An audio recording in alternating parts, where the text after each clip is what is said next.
Hello everyone, so today we're going to be doing a plan with me and talking about a murder. Y'all really seem to like the last video way more than I expected, like way more. So I did give you a hint as to who we were going to be talking about, and if you watched the documentary, let me know what you thought. Were you just as mind blown as I was? And if you were, like, are you going to be thinking about this for the next 10 years like I have? Because I have. So, today we're going to be talking about Andrew Bagby. And I'm going to jump right into this just because I feel like it is going to take the whole 30 minutes. But I do want to give a disclaimer that this does pertain murder. Also, suicide. If you or someone you know is struggling with mental health or self harm, there are resources available online to speak directly with a trained professional or to find a local community outreach service.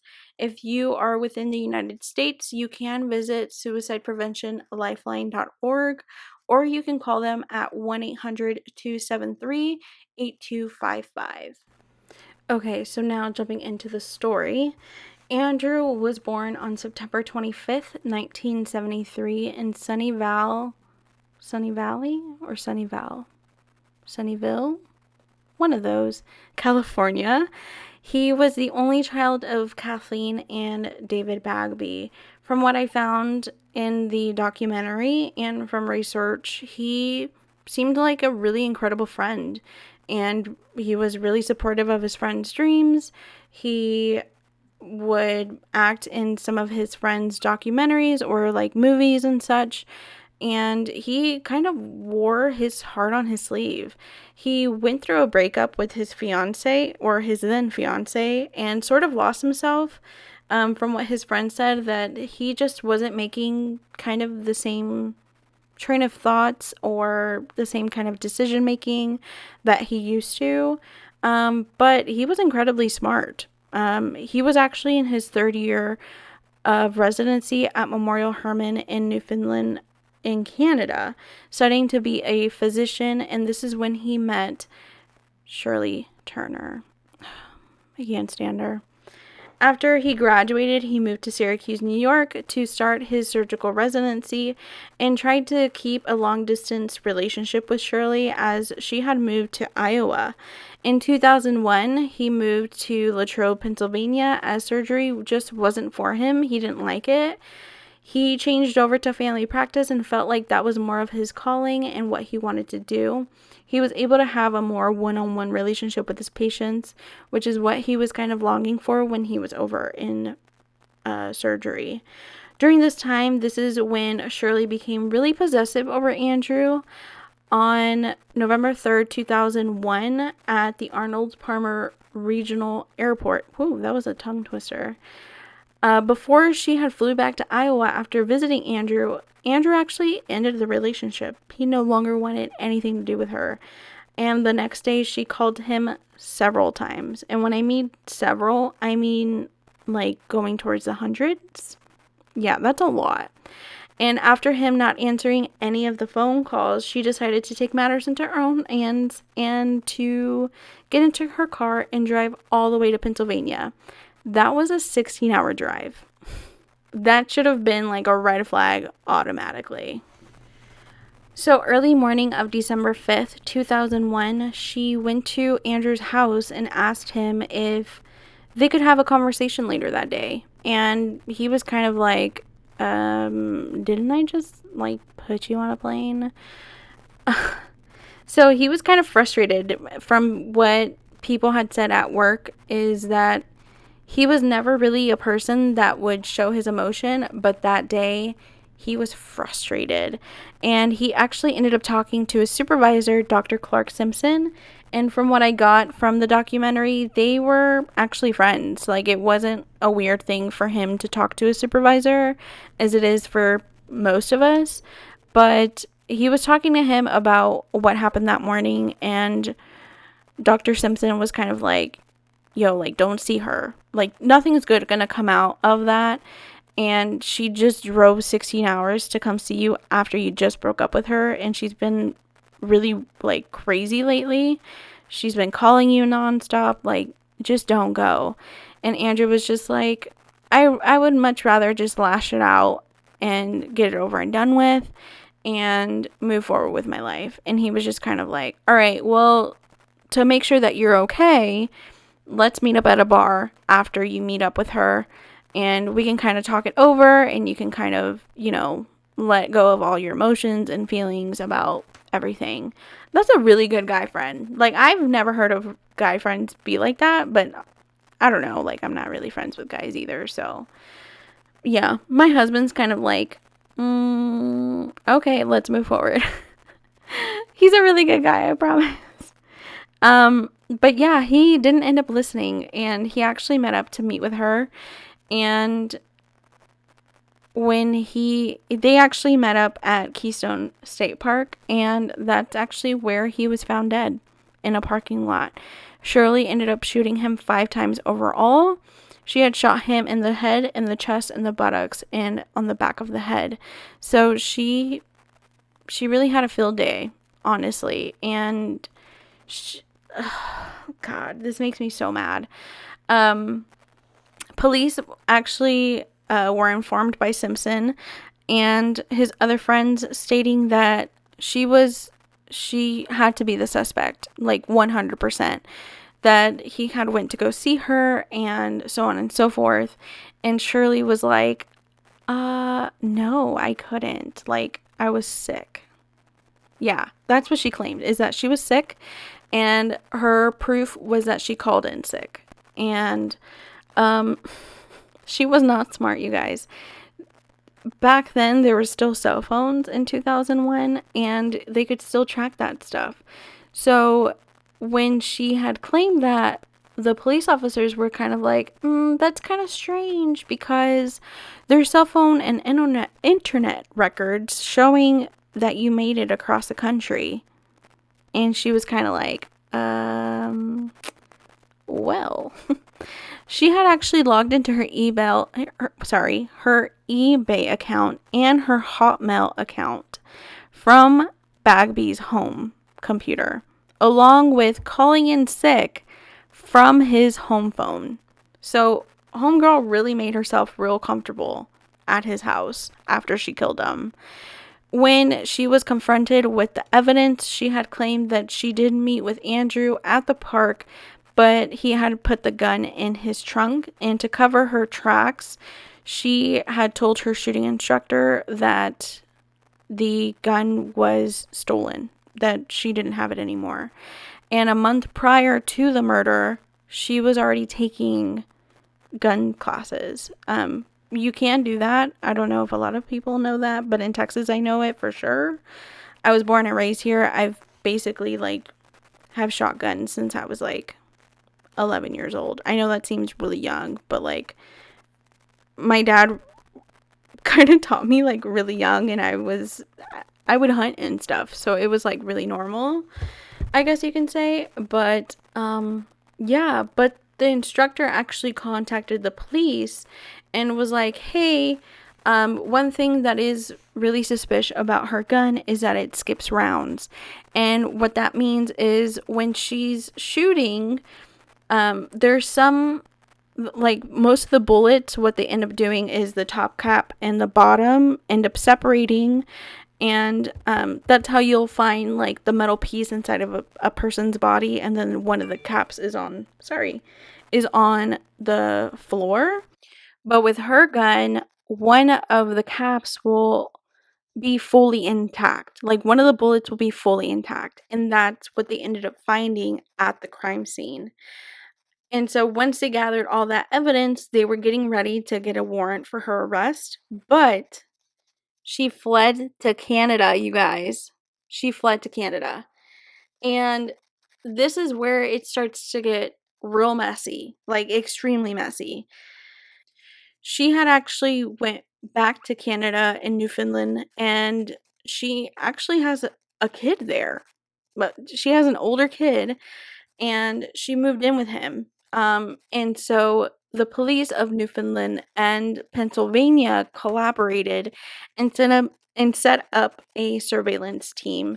And with surveillance teams, they kind of go through everything that you like you have on your own. So like they'll track her on a daily basis. So like they'll check her errands of what she's doing. They'll check your trash. They'll check uh basically anything and everything that you're putting out. They see it all 100%. Well, when they were going through her trash, they had actually found an ultrasound and it had Shirley's name on it. And this is how they find out that she is pregnant with Andrew's baby. Yes, you heard this correct. So it gets hella messy from here. So Shirley is now the main suspect to Andrew's murder that happened on American soil, but because she's a Canadian citizen, Newfoundland police arrested her, but you guys get this. They let her off of just a $75,000 bail that her psychiatrist actually helped her get. So he had brought up all these reasons as to why she was not a threat to society. And they were kind of like, she's pregnant, she's just about to have the baby. And yeah, they let her off. But they had said you have to turn in your passports, you have to pay weekly visits to the Newfoundland police, promise not to leave the designated area that they gave her, and to make no attempts to contact the Bagby family.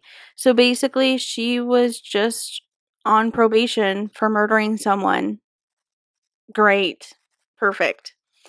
After Andrew's parents, Kathleen and Andrew Bagby, hear about the pregnancy, they actually move from California to Newfoundland, Canada, in hopes of getting the custody of their grandchild.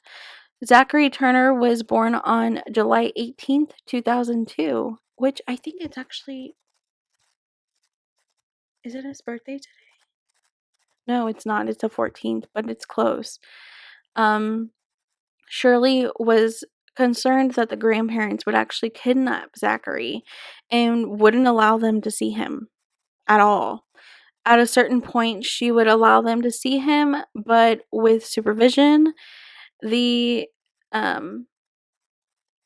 exoneration, I think it's exoneration,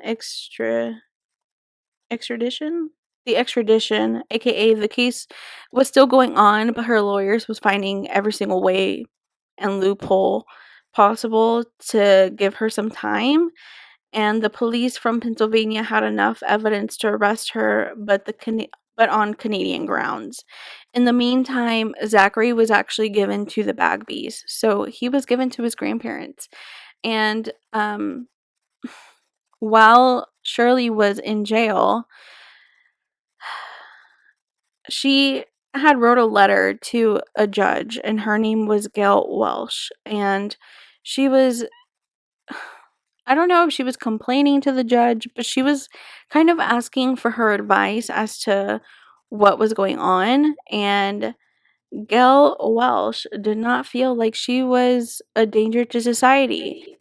Here I quote, this is something that she actually released, and it said, regarding the public safety issue, while offense which she is charged is a violent and serious one, it was not directed at the public at large.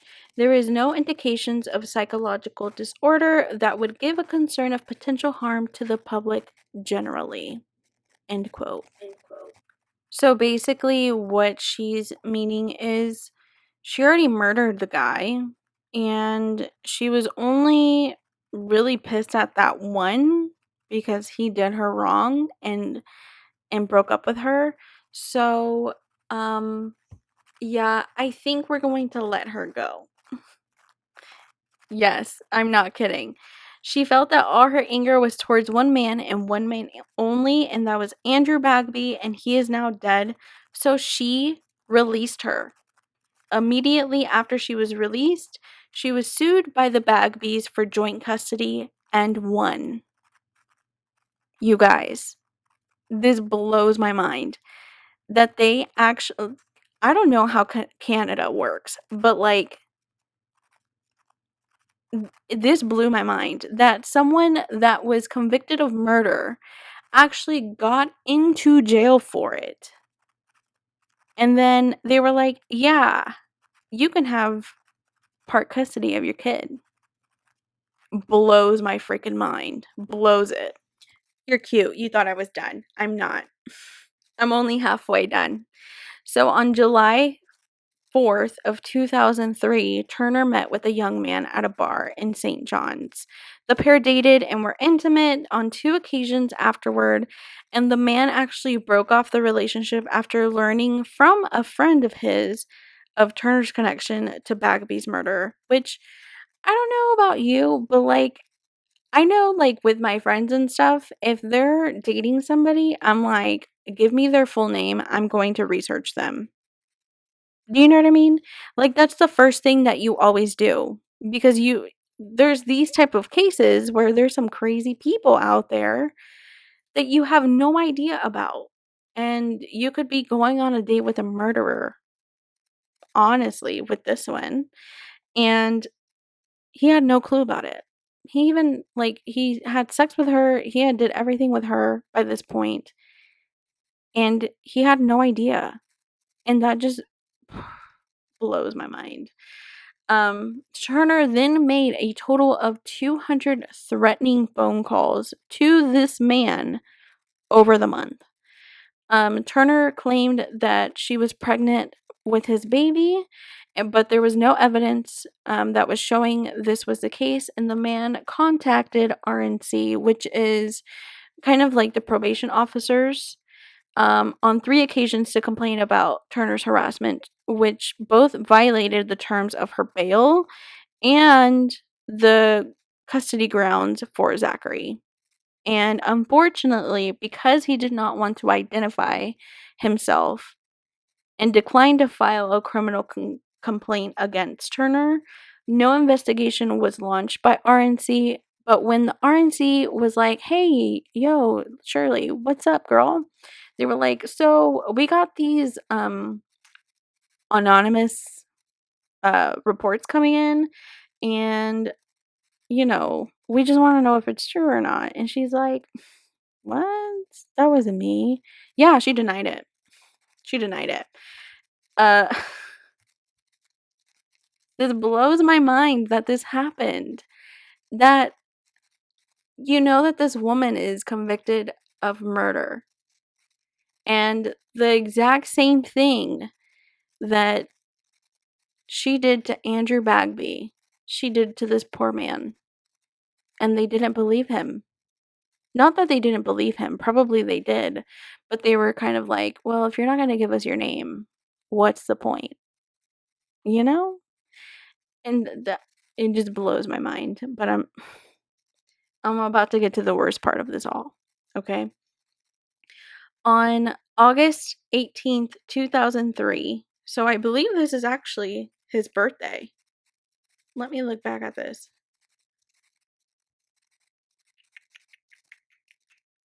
I write a full-on report for these. Yeah, on his birthday. August.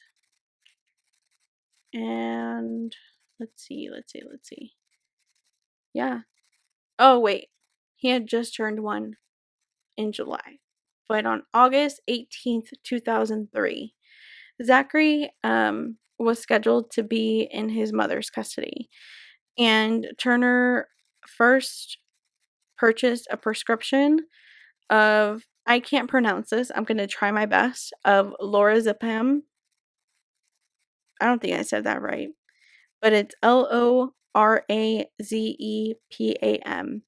And the brand is usually under Ativan, which is among a medication that treats anxiety disorders, trouble sleeping, and active seizures at a pharmacy in St. John's. She then drove Zachary to a nearby bay where where the man she had met at the bar lived. So that's some really weird stuff. Turner left her car parked near his home with photographs of herself and of Zachary, as well as a used tampon on the front seat. That is just disgusting. And this is, I don't even want to talk about this. Police concluded that she was attempting to frame her boyfriend for the planned murder-suicide after mixing the drugs into Zachary's formula and ingesting a toxic dosage for herself. Turner strapped Zachary to her chest with a sweater and jumped off of a fishing wharf into the Atlantic Ocean.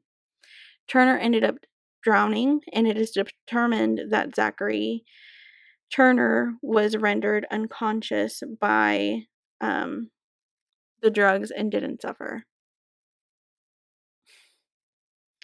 A vacationing couple from Ontario stumbled upon her body at the beach just outside St. John's at 7 p.m. Monday. Police later found the body of her son a few meters away. The system failed Zachary, and it breaks my heart every single time I think about this case, and it just like randomly comes up in my head. Because not only did the Bagbys lose their son to this woman, they lost their only grandson as well. And it hurts my heart thinking about that. Like, the only son that you have was murdered by this woman, and the only grandson that you have is murdered by the same woman. So the whole system just effed everything up. And it blows my mind. Like, completely blows it. And it makes me so sad thinking about this. Because he was a year old. He was just a year and a month old when this happened. And what mother could do this to their child? And to think that all of this could have been prevented if Gail didn't release her from jail, if the RNC actually listened to this man and put in trust into this man and listened to the patterns of this woman from what they had did or what she did to Andrew Bagby, but none of it at all whatsoever. They're all at fault for this. If you're in Canada, I'm not blaming you at all whatsoever. Your system is kind of questionable, but so is ours. So, I mean, we can't really point fingers, you know what I mean? But like, yeah. Tell me what you think about this case. Did you actually watch the documentary? And if so, what did you think about it? I just gave like the best summary that I could, but this whole case just like it really blows my mind. And it blows my mind even more that a lot of people don't know about this case. But yeah, I don't know. I'm really at a loss of words at this point. I really don't know what to talk about, but yeah, I'm not going to say I hope you enjoyed this because this is not enjoyable, but hopefully next week we won't be talking about babies that are murdered by their mom and boyfriends that are murdered by their girlfriends, and got away with it at that. But yeah, I hope you have a good day after hearing this. You probably won't now because you're going to be thinking about this and researching the crap out of this now. But let's learn from this and let's educate ourselves. And, you know, I don't know. I'm just sad now. But okay, I'm going now. Bye.